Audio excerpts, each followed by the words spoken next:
One of my favorite ways to do a build and drop is to use the delay function, which is over here on the right hand side. You've got delay and reverb.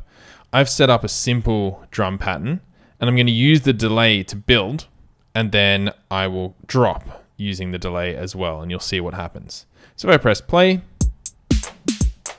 there's my pattern. As I start bringing in the delay,